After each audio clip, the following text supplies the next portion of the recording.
ఇక పట్టభద్రుల ఎమ్మెల్సీ ఎన్నికలో తీర్మానం మల్లానికి ఓటు వేసి అత్యధిక మెజార్టీతో గెలిపించి చట్టసభలకు పంపిస్తామని మార్నింగ్ వాకర్స్ రిటైర్డ్ ఎంప్లాయీస్ విద్యార్థులు పట్టభద్రులు హామీ ఇచ్చారు.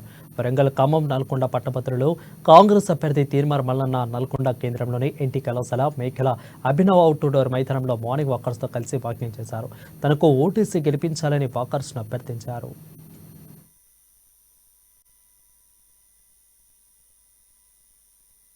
ఇక్కడ ఆగండి సిగ్గు లేదా?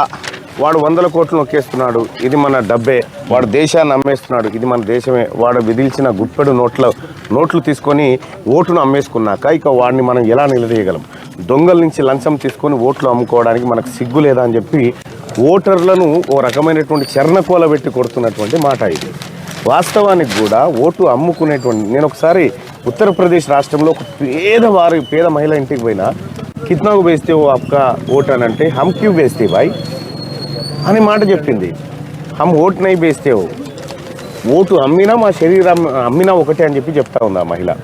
అంటే మన కాడ రాజకీయాలని ఇంతవరకు దిగజార్చి, అసలు ఓట్లు అంటేనే పైసలు, ఓట్లు అంటేనే దావతులు, ఓట్లు అంటేనే ఒక అసాంఘిక కార్యక్రమం అంతా జరగాలి దాంట్లో అనేటువంటి పరిస్థితిలోకి రాజకీయాలు వెళ్ళిపోయినాయి. ఈ రాజకీయాలు మారాలి.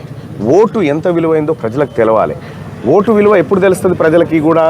రాత్రి రేపు ఎలక్షన్ అనగా దర్వాజాలు తీసి పెట్టి వస్తారేమో, ఇంటికి ఇచ్చిపోతారేమో, ఇటువంటి చెప్తారు. మళ్ళీ మనం అడిగితే ఎస్ఐ సాబ్, మనం అడిగితే ప్రజలు ఏమంటారంటే, మేము ఎందుకు తీసుకున్నామండి, మేము ఎప్పుడు ముట్టుకోలే పైసలు, మాకు అసలు తెలియదు అని అంటారు. మనం పోయి ఎవడన్నా పొలిటీషియన్ వచ్చిండే అనుకో, రాగానే మా ఇంట్లో 4 ఉన్నాయి సార్, మా చిన్న 5, ఇవి 3 అని చెప్తారు.